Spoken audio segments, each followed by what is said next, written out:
آج کی سٹوری اللہ کے نبی صلی اللہ علیہ وسلم پہ ہونے والے جادو کی ہے، جس کو یہودیوں نے کروایا۔ جب یہودی آپ صلی اللہ علیہ وسلم سے مقابلہ کر کے جنگوں میں شکست کھانے لگے تو یہودی ویسے ہی سازشوں میں مشہور ہیں، تو انہوں نے دوسرا راستہ اختیار کیا، پیٹھ پہ چھرا گھونپنے والا، اور وہ تھا جادو کا راستہ۔ مدینے کی خاموش راتوں میں یہودیوں کے قلعے میں ایک منصوبہ تیار ہوا کہ کسی بھی طریقے سے آپ صلی اللہ علیہ وسلم پر یہودیوں کا جو سب سے خطرناک جادو ہے وہ کیا جائے۔ اس کی سٹوری کچھ اس طرح ہے کہ مدینے میں ایک یہودی تھا جس کا نام تھا لبید بن اعصم۔ اچھا، وہ یہودی اور اس کی جماعت اور اس کے دوست اللہ کے نبی صلی اللہ علیہ وسلم سے اتنی دشمنی اور ایسا حسد کہ ان سے آپ صلی اللہ علیہ وسلم کی عزت برداشت نہیں ہو رہی تھی کہ لوگ دھڑا دھڑ اسلام قبول کر رہے ہیں اور بت پرستی بھی چھوڑ کے اسلام میں آ رہے ہیں اور یہودی مذہب بھی چھوڑ کے اسلام میں آ رہے ہیں۔ اس نے اور اس کی جماعت نے اللہ کے نبی صلی اللہ علیہ وسلم پر جادو کرنے کا منصوبہ بنایا ہے۔ روایت میں آتا ہے، مختلف احادیث کا میں مفہوم عرض کر رہا ہوں کہ اس نے کیا کیا، کسی بھی طریقے سے آپ صلی اللہ علیہ وسلم کے بال مبارک کنگھی سے جمع کرے اور کنگھی کے کچھ دانت دندان ہوتے ہیں وہ بھی اس نے لیے اور انہیں نر کھجور کے خوشے کا جو غلاف ہوتا ہے اس غلاف کے اندر آپ صلی اللہ علیہ وسلم کی کنگھی اور آپ صلی اللہ علیہ وسلم کی بال مبارک اور اس پر 11 گرہیں لگائیں، پھر گرہیں لگا کے کھجور کا جو خوشہ تھا اس کو اچھی طرح سے باندھا، زروان نامی کنویں میں اس کو پھینکوا دیا۔ اب اللہ کے نبی صلی اللہ علیہ وسلم پر اس جادو کا کیا اثر ہوا کہ آپ صلی اللہ علیہ وسلم جس کی حفاظت پہ فرشتے معمور، لیکن اللہ بتانا چاہ رہا ہے کہ اللہ کے نبی صلی اللہ علیہ وسلم انسانوں میں سب سے افضل ترین انسان ہے، وجہ کائنات ہیں، لیکن پھر بھی آپ صلی اللہ علیہ وسلم پہ جادو ہوا۔ اچھا، وہ جادو ایسا نہیں تھا کہ جس سے وحی میں کوئی مسئلہ ہو، آپ صلی اللہ علیہ وسلم جو تعلیم دے رہے ہیں اس میں کوئی بھولنے کا ذرہ برابر بھی کوئی معاملہ ہو، ایسا جادو نہیں تھا۔ اللہ کے نبی صلی اللہ علیہ وسلم پر غنودگی جیسی اور سستی جیسی کیفیات طاری ہو گئی۔ تو ایک رات پیارے نبی صلی اللہ علیہ وسلم اپنے گھر میں تشریف فرما تھے۔ حضرت عائشہ رضی اللہ تعالیٰ عنہ فرماتی ہیں کہ آپ صلی اللہ علیہ وسلم اپنے رب سے شفا کے لیے دعا کر رہے تھے کہ اے میرے مالک مجھے شفا عطا فرما دے۔ یہاں تک کہ آخری حصے میں آپ صلی اللہ علیہ وسلم نے دیکھا خواب میں کہ 2 فرشتے آئے، آپ صلی اللہ علیہ وسلم کے سرہانے بیٹھ گئے اور دوسرا قدموں کی طرف بیٹھ گیا، ایک سرہانے پہ سر کی طرف، ایک قدم کی طرف۔ پھر ایک نے دوسرے سے پوچھا آپ صلی اللہ علیہ وسلم کو کیا تکلیف ہے؟ تو دوسرے فرشتے نے کہا ان پر جادو کیا گیا ہے۔ تو پہلے فرشتے نے پوچھا کہ یہ جادو کس نے کیا ہے؟ جواب آیا لبید بن اعصم نے۔ پھر پوچھا گیا کہ جادو کس چیز پہ کیا گیا ہے؟ جواب آیا، دونوں ایک دوسرے سے سوال کر رہے ہیں اور آپ سے کو یہ پورا دکھایا جا رہا ہے منظر خواب میں۔ کہا گیا کہ کنگھی اور آپ صلی اللہ علیہ وسلم کے مبارک بال اس کو کھجور کے غلاف میں لپیٹا گیا ہے۔ پھر پوچھا گیا کہ وہ کہاں ہے، وہ جادو چیز کہاں رکھی گئی ہے؟ تو دوسرے فرشتے نے کہا کہ زروان نامی کنویں میں۔ صبح ہوئی تو آپ صلی اللہ علیہ وسلم نے اما عائشہ سے فرمایا کہ اے عائشہ، اللہ نے مجھے وہ بات بتا دی ہے جو مجھ پر چھپی ہوئی تھی، میں دعا مانگ رہا تھا کہ یہ میری کیفیات کس وجہ سے ہیں، تو اللہ نے مجھ پر ظاہر کر دیا۔ 2 فرشتے آئے اور میں نے خواب میں دیکھا اور مجھے بتایا گیا کہ میرے پر جادو کیا گیا ہے۔ پھر اللہ کے نبی صلی اللہ علیہ وسلم چند صحابہ کے ساتھ زروان نامی کنویں کی طرف روانہ ہوئے۔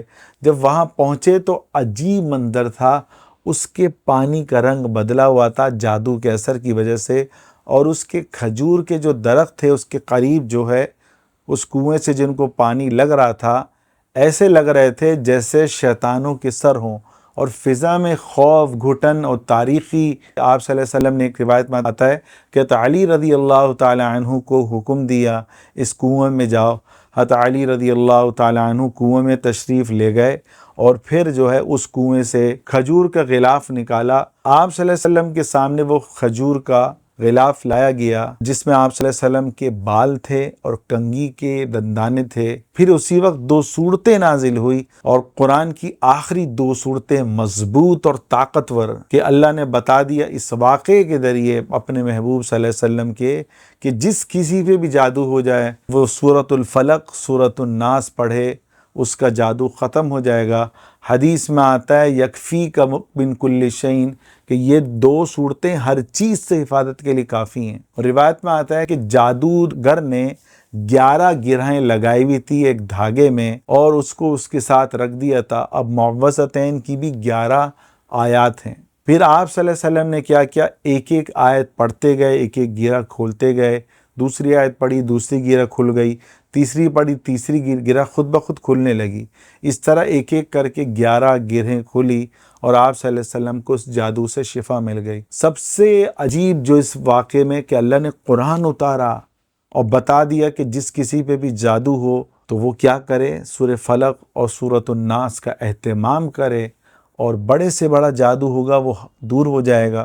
اور اسی دونوں صورتوں والا پانی پیے، سورہ اخلاص بھی شامل کر لے، ایک حدیث میں آتا ہے آیت الکرسی بھی شامل کر لے، اور اسی جو ہے پانی پیتا رہے، اور روزانہ کوشش کرے 21 دفعہ، 11 دفعہ، 41 دفعہ سورۃ الفلق اور آیت الکرسی پڑھے، 21 دفعہ، 11 دفعہ، 41 دفعہ روزانہ اس کا اہتمام کرے۔ چند دن آپ اہتمام کریں، آپ کا جادو ٹوٹ جائے گا۔ اچھا، اس واقعے کے بارے میں اماں عائشہ الگ الگ روایت ملتی ہیں۔ اس واقعے کے بارے میں اماں عائشہ فرماتی ہیں کہ ہم نے عرض کیا کہ یا رسول اللہ، کیا ہم اس کنویں کو خشک نہ کر دیں اور اس شخص کو سزا نہ دی جائے؟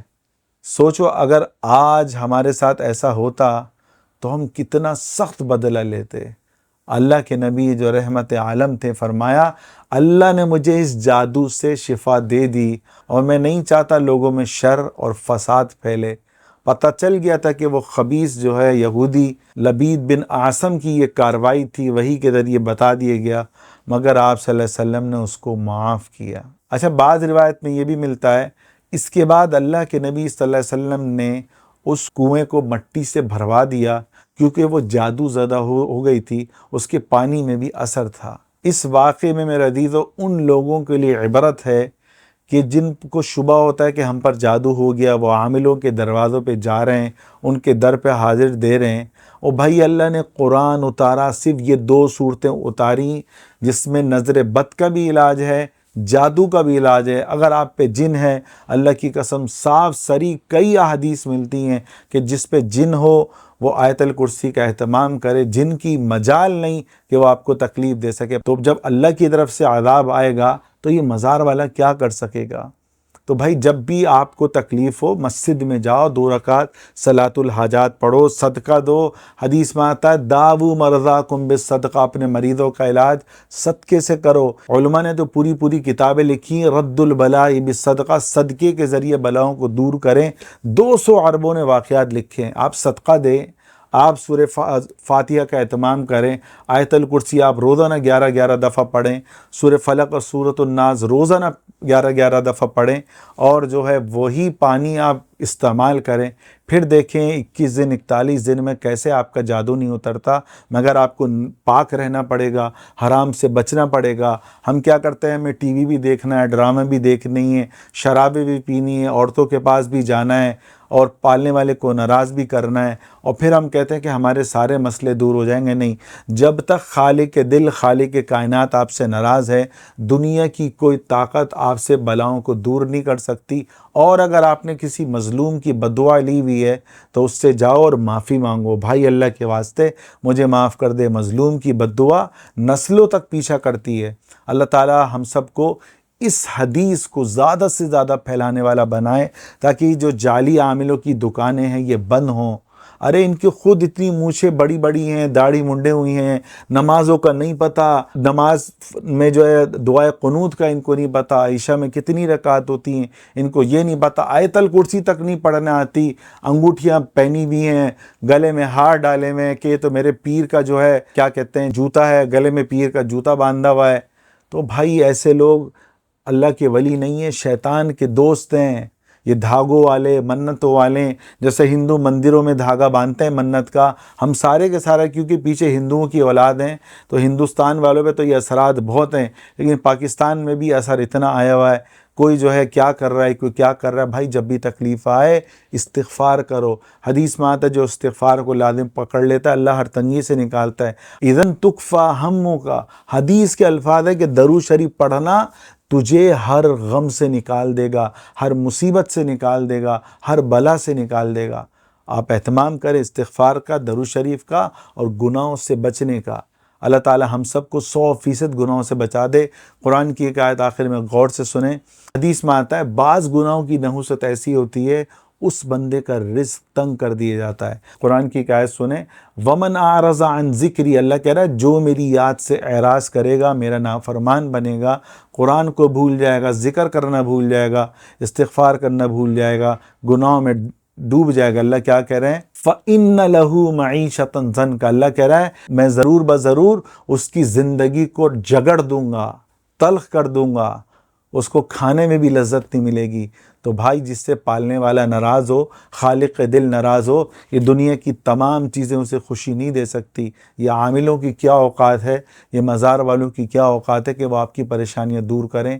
اللہ تعالی ہم سب کو اپنے در کا بھکاری بنائے، نہ کہ کسی مزار والے کا بھکاری بنائے۔